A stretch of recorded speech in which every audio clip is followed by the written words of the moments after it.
అయితే నిజానికి ఏంటంటే ఈసారి అమావాస్య బుధవారం మధ్యాహ్నం నుంచి మళ్ళీ గురువారం మధ్యాహ్నం వరకు చోటు చేసుకోవటం అనేది జరిగింది. అయితే ఏదైనప్పటికీ కూడా ఈ అమావాస్యని బుధవారం కాకుండా గురువారం నాడు మాత్రమే మనం ఆచరించాలి. సూర్యోదయానికి అమావాస్య ఉండటం అనేది ఉంది కనుక.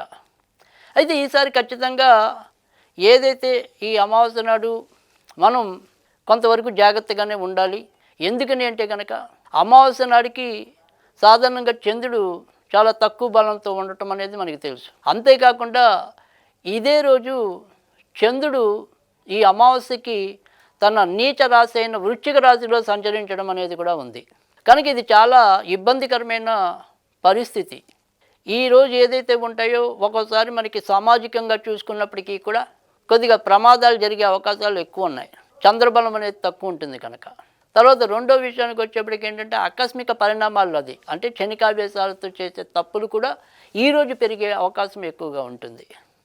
ఇక మరి సాధారణంగా ఏ రాశుల వారికి మరింత ఇబ్బంది అని చూసుకున్నప్పుడు చంద్రబలం ఎవరికైతే ఎక్కువ కావాలో వారికి ఒక ఇబ్బంది, చంద్రుడు ఎవరికైతే ఎక్కువగా అనారోగ్యాన్ని ఇస్తాడో వాళ్ళకి ఇబ్బంది.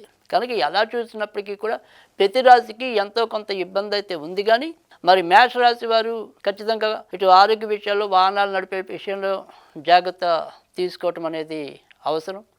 తర్వాత మరి కర్కాటక రాశి వాళ్ళు కూడా మానసికంగా భావోద్వేగం ఎక్కువ అవటం, తర్వాత ఏదైనప్పటికీ కూడా కొన్ని తొందరపాటు నిర్ణయాలు తీసుకోవటం అనేది ఉంటుంది. ఇక తర్వాత ఏదైతే మరి వృశ్చిక రాశిలో తన యొక్క రాశిలోనే చంద్రుడు ఇదవటం అనేది అంటే నీచపట్టం అనేది ఉంటుంది కనుక వృశ్చిక రాశి వాళ్ళు. ధనుర్రాశి వారికి మరి వ్యయ స్థానంలో అష్టమాధిపతి సంచరించడం వల్ల వీరికి కూడా ఏమైనా సరే కొంతవరకు ప్రమాదాలు ఉపద్రవాలు జరిగే అవకాశాలు ఉంటాయి.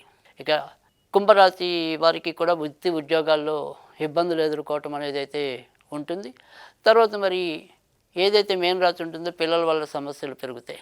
కనుక ఈ రాశుల వారికి అయితే కనుక మరింత ఇబ్బంది తలెత్తడం అనేది అయితే ఉంటుంది. అయినప్పటికీ కూడా ఏ రాశి వారైనా సరే ఎవరైనా సరే ఈ అమావాస్య నాడు ఎలాంటి పనులు చేస్తే ఎంతో కొంత మంచి జరుగుతుంది అనేది చూసుకున్నట్టయితే కనుక ఈరోజు ఖచ్చితంగా మరి గురువారం రావటం అనేది, తర్వాత మరి ఉదయం ఇంచుమించుగా 11 దాకా గురుడు నక్షత్రమైన విశాఖ నక్షత్రం ఉండటం, తర్వాత అనురాధ నక్షత్రంలో ఉండటం అనేది జరుగుతుంది. కనుక ఏదైనా సరే ఎక్కువ భాగం అయితే కనుక విశాఖ నక్షత్రంలోనే అమావాస్య ఒక 2 గంటలు మాత్రమే మనకి అనురాధ నక్షత్రంలో ఉండటం అనేది జరుగుతుంది.